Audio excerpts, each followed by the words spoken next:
Welcome to the Adams Davy blog, the Instigators blog, where people are doing things and we try to document it. Today we have Broadway's leading lady, Mamie Parris. How are you doing this morning? I'm doing great. How are you? I am excellent. It's a privilege to have you join us and kind of share your thoughts and inspirations with us today. So we're excited to be able to talk to you today. Yeah, sounds great. Well, great. So one of the things that we wanted to talk to you is definitely you're going to be in Dallas, probably in a week and a half in November. That's right. Working with the Texas Thespians. That's amazing. I know they're so excited to have you. I'm super excited to be there. Yeah, right. So one of the things that we wanted to talk to you about with, I think there's going to be 8,000 aspiring students there. It's great that the arts are still, thriving. Oh, it's amazing. It's terrific. I can't, it's inspiring to me. I'm supposed to be the one doing the inspiring, and I'm like, 8,000, oh my God, it's amazing. I know, right? It's great. It's really great. So my question to you, let's try this. Why do you do what you do? I think I do what I do because honestly, since I discovered acting and discovered theater, I can't imagine doing anything else.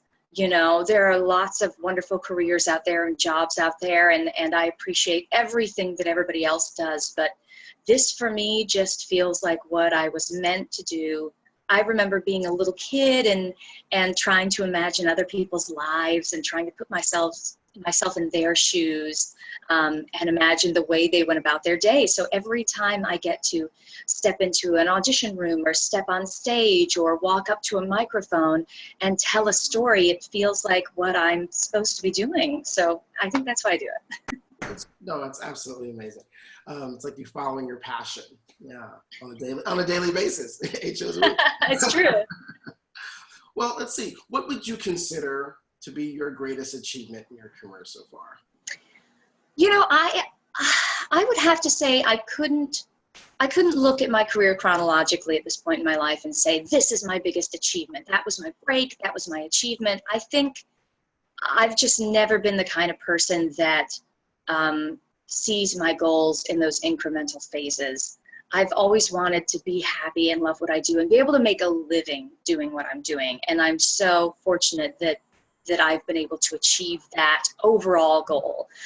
So I think that's just something of great pride for myself. But also, every time I step out on stage or step in front of a camera with a character that I've created, that I've done the work on, that I feel like I've inhabited, I feel a new sense of achievement. So every time I step on stage, every night, tonight, as Grisabella, and I make my first entrance on stage, I carry that pride of knowing that I've created something special, something that nobody else can create.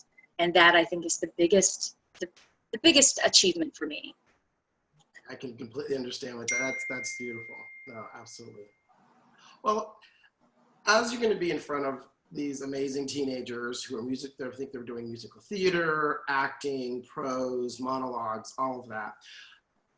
Explain your journey, because I think you attended one of these festivals. Oh, yeah.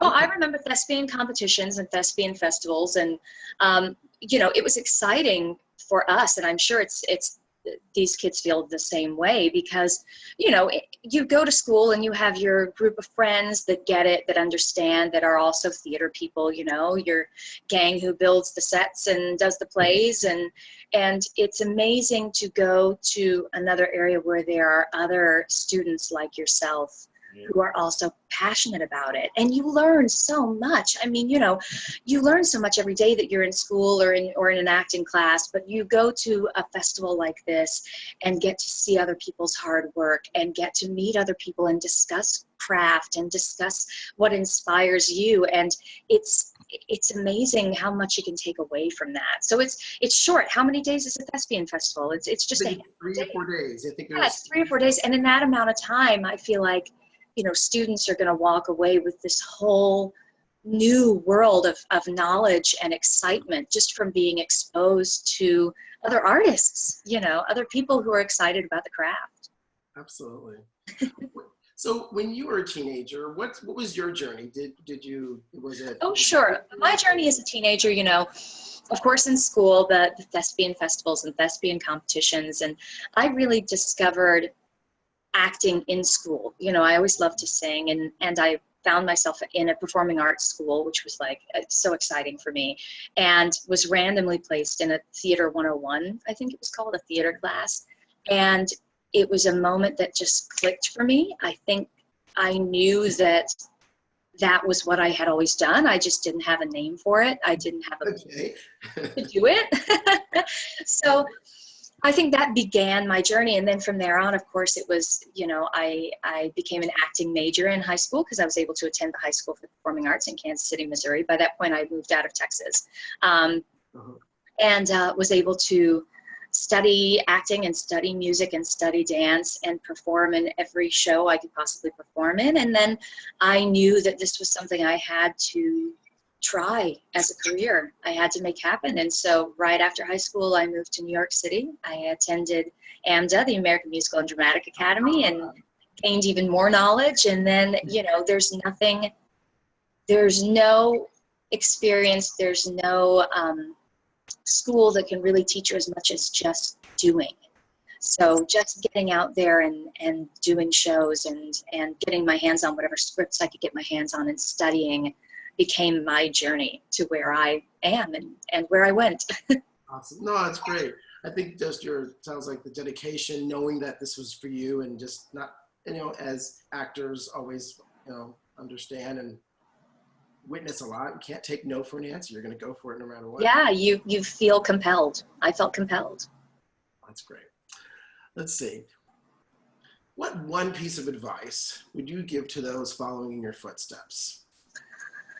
I think about this a lot, and I get asked this question a lot. And I really think the most important advice that I could give to somebody starting out in this business, or even somebody that's been pursuing this business that hasn't quite been able to find their niche, is, your greatest asset as a performer is that there's only one you. There is no one else like you. And it's so easy when you're starting out or when you're trying to book that job to go into an audition room or go onto a stage, if you book the job, and try to be what you think they want. This otherworldly, this all-encompassing they. I'm going to try to be what the table wants. I'm going to try to be what the audience wants. I'm going to try and be, and you wind up completely forgetting about your most powerful asset, and that is yourself. So my advice is always to remember that there is only one you, and you have a unique set of skills and a unique set of assets that can be incorporated into every character you play. And that is not to say that you never leave yourself behind and transform into this character fully, but you have skills and a persona that have gotten you where you are, whether it's in the Thespians Club, whether it's at the school you go to, whether it's the group of friends that you have, there's something unique and special and awesome about you.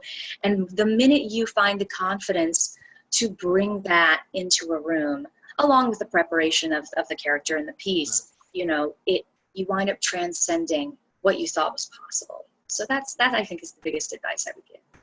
No, it's and to me, very true, very true. That's the thing you brought that. No,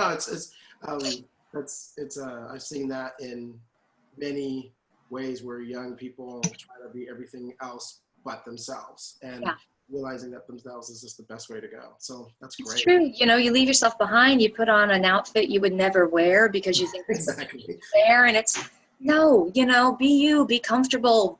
Wear what you would wear. It all works. It all works. So right, and I think, and sometimes I think it can come along and almost resonate as fear. Sometimes it's, I'm afraid of what this may happen. I'm afraid of what that may happen. Yeah. So for instance, I guess, what are one of your fears? And how do you overcome that? Just an example. Let's see. I probably have the same fears that any other performer has. And that is, I don't want to forget a line. I don't want don't want to look like an idiot. I mean, looking like an idiot is a fear you pretty much have to get over immediately, because it's something I do a lot when I work with young people, because when you're young, when you're a teenager, when you're a young adult, you're so focused on fitting in and not doing something that's going to embarrass you. That seems like the end of the world, to be embarrassed. And yet, you know, to be a performer, you have to commit 100%. There can be no piece of you that is not fully committed to the job you were doing right then and there. So it's about abandoning your fears. So I guess, you know, I have the same fears everybody else does. I never want to screw up, but part of that is preparation. You know, before I go on stage, I do the things I need to do to check in with myself and check in with my diction and check in with my breath, so that I can, the second I step on stage, those fears are gone. No, preparation. Preparation is key. As a producer, one of the things I tell cast students, the best way to get over that fear is to be prepared, because then you walk Absolutely.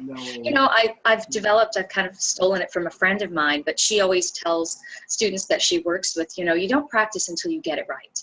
You practice until you do not get it wrong. Right. And I think that's incredible advice, because it's hard to feel confident going, I've done this once or twice, but it's much, much easier to feel confident when you know there's never been a moment that you haven't done it. Yeah, absolutely. Yeah, it's like that body memory. It's just, yeah. It's in you. Well, I know that the students are going to be able to take class from you, which is absolutely incredible. Yeah. You know, so what can they expect to I guess, gain or take away from your class? In regards to like maybe technique and things of that nature? Yeah, you know, I've been thinking about what I really want to address with my classes at the Thespian Festival, because it's such a unique environment. You know, we're going to have so many students and not a lot of time, but I really want to address, I really want to bring the things that I feel I do best and that I can help them with the most. So I want to focus a little bit on the craft and talk about character development, talk about scene study and preparation, but I also want to use the unique knowledge that I have to help them going forward. So I want to talk about career. I want to talk about the business of the arts, specifically of theater. And I would love to talk about, you know, one of the questions I get asked a lot when I meet with young people is, you know, can you explain what the difference is, what we can expect, the difference between high school theater, which we're familiar with, and collegiate theater, academic theater, and professional theater. And I really would like to make that clear and concise and get everybody excited about the next step, as opposed to fearing them or not knowing what to expect. So I really want to go in and talk a little bit about craft, a lot about business, and also address questions. You know, I know that students come to Thespian Festivals and they're so prepared and they've done all their work, and then they get here and they go, wait a second, I thought I knew what I was doing and now I have these questions. And I want to make sure I take the time to talk to people and really understand what's on everyone's mind, anything that I can help with. I've got the benefit of so much life experience and so much theatrical experience behind me. And I want to make sure I can bring that across. I'm really excited. Yeah, I mean, no, it's great to be able to pay that forward and to be there and like I said, to inspire, empower, you know, the stars and, you know, it's theater students of tomorrow. It's just, it's one of my passions as well, as I can really tell. My dog is barking. Cookie. Oh. Hey. Good. Join the conversation. We're having a whole conversation here. My dog is really excited about the Thespian Festival. Cookie, that's enough. She wanted to be part of the interview. I know, right? It's like, Mommy, I have something to say. Feeling my thunder. Well, I really appreciate you taking the time to speak with us and to speak with our listeners. My pleasure.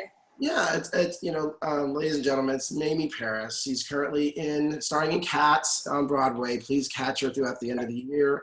And with our luck, we'll have her back soon, if not later. And have a great time at Thespians. And we look forward to it. This is Tony Smith with Adam's Davy blog and our Instigators. Take care of yourself. Until next time. Bye, everybody. Bye.